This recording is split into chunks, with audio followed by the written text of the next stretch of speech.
Hey everybody, welcome back to another Judgment commentary of Sword Art Online, Season 2. But today, we're going to be checking out the next set of 4 episodes, episodes 17 through 20.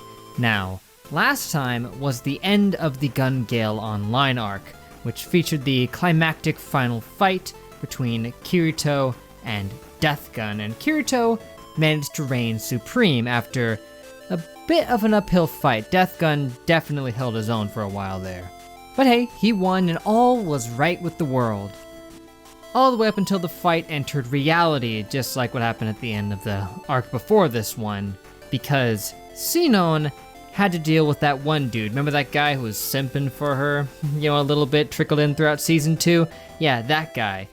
Turns out he was a deranged lunatic who was in on the whole Death Gun affair, and he actually just became incredibly, horribly obsessed with Sinon after he found out about her run-in with the dude with the gun at the post office. He, for some reason, became obsessed with her as a result of that and wanted her to be his. And this was his moment to make his move. And it was disgusting. The dude tried to hold her down and drug her all the way up until she managed to escape. Sort of, she got to the door and couldn't unlock it in time for him to try and grab her again. That was until Kirito busted through the door and gave him the epic flying knee to the face, which was just, come on, it was pretty freaking cool. And then of course, after a brief altercation with the guy, Kirito nearly got drugged as well, only just managing to be saved thanks to the fact that one of his heart rate monitor things was still on his chest. He had left it there when he left the hospital in a hurry. Yeah, a little bit of a major plot contrivance, wouldn't you say, that he just so happened to aim for that one tiny little circle right over his heart. He could have stabbed him anywhere, but he aimed in that exact tiny little 2-inch spot. Bad luck, dude.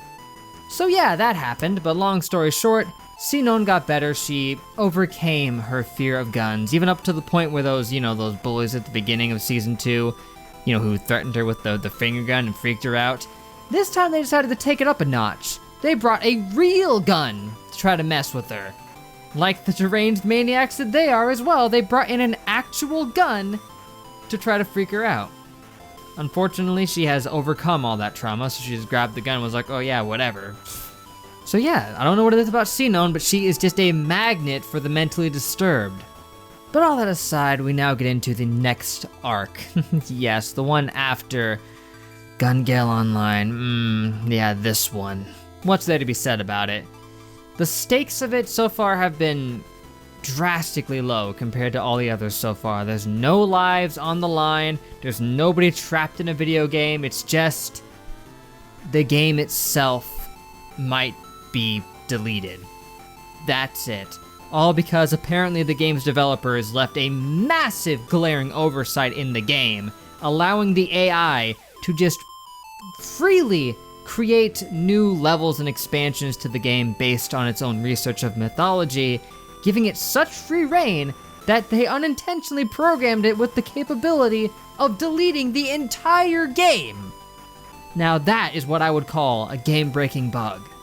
But other than that, the arc doesn't have any sense of stakes, but hey, that's fine, I guess. Just want to slow it down a bit. After those last few arcs, it's, pretty much just filler at this point.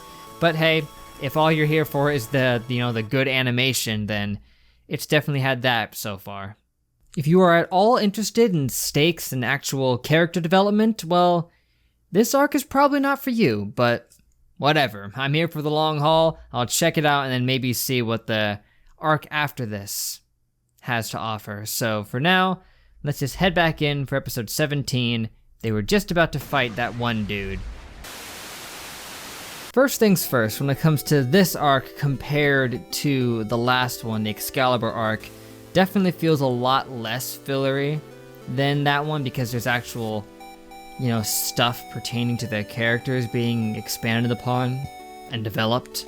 But with Excalibur, not much, if anything, really came of that, It was just them trying to save the game because of the rogue mission that got made. But with this, there's stuff about Asuna being developed here, which is always nice. And now we got Yuki, who's got some stuff going on in the background that she's apparently, at least by my own deduction, using, the game to live through that. And that's why she's so desperate to spend this last amount of time with her friends, because this was all she had. And now that they're going to be moving on, busy with their own personal lives, she's going to have to move on too, and maybe she doesn't want to do that.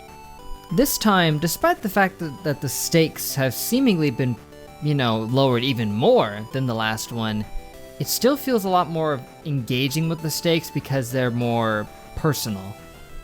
I mean, even the loss of the game was still personal stakes. It would have been bad, but with this, there's something a lot more like you can relate to it a bit more, at least to me, that, they want to get on that leaderboard because it's their last thing they're going to do with each other in the game, which means a lot to them, and I can get behind that. I can, and if they fail at this, then yeah, it would suck. It's a lot more relatable to me. And like I already said, the stuff with Asuna's mom, it's like, it's the typical overbearing parent thing. They mean well. For the most part, it's like she does, but she's totally misguided in how she's going about it, and it's just not right, and it's cruel. And honestly, the shift to focusing on Asuna and away from Kirito for the most part in the last episode or two was refreshing to see, because Kirito has been the main focus throughout the entire thing, with, the occasional bit of emphasis on other characters like Sinon, but anything shifting away from the main character can, sometimes be a breath of fresh air. And learning a bit more about Asuna and what she's dealing with in real life is definitely welcome too, because we didn't really get that much of that up until now. So compared to the Excalibur arc, this one definitely has a leg up in its level of engagement. But how many more episodes are going to be focusing on this arc in Mother's Rosario or whatever? I don't know what a Rosario is, but Mother seems pretty obvious. I mean, there's 4 episodes left of Season 2, obviously. I don't know if all 4 episodes are going to be focused on this. I mean, maybe they're going to keep expanding more on Yuki and all that, which I'm welcome to. They've been setting up some stuff for her, and obviously they seem to think she's very important given the outro. So there's definitely some merit to this arc so far. It's definitely not the least compelling that I've seen. The Excalibur arc just takes that one pretty easily. It's got some weight to it, and I want to see where this is going. So for now, I think that's going to be it, guys, but thank you for watching. Make sure to leave a like and a comment if you enjoyed. I hope you did. Be sure to subscribe to stay updated on more. Next time is the last set of 4 for Sword Art Online, assuming our buddy Sal decides to commission for the next 4, which they probably will, right? And then after Season 2, what's even next after that? I have no idea. I haven't researched into that. I know Alicization happens eventually. And I got a comment on the last video being like, man, Sword Art Online Season 2 sucks. You should just get right to Alicization. It's so much better, and well, if it is, great. But that's something I have to wait and see about, isn't it? For now, we're just gonna finish off Season 2, which has been a bit, disjointed in some of its execution. It's had a lot of different arcs. Season 2 has felt packed with a lot of different things. Some good, some bad, some better than others, but it's been still, mostly that Sword Art Online experience. To summarize, the Excalibur arc was underwhelming. Didn't have much going for it. Stakes were too low. Didn't really delve in any meaningful way into characters. It was just a for fun type of thing. And if that's what you're in for, well, there was definitely some fun to be had with it, but not too much, There wasn't enough to balance it out. But this one seems to be doing some things for characters. It's expanding a lot into Asuna and her problems. Now we got this Yuki character who definitely has some things going on. And apparently Kirito read her like a book and figured her out immediately, and that's why she didn't want him around. So yeah, I want to see where this is going, and I hope to catch you guys next time for the final 4. But till then, I will see you guys later.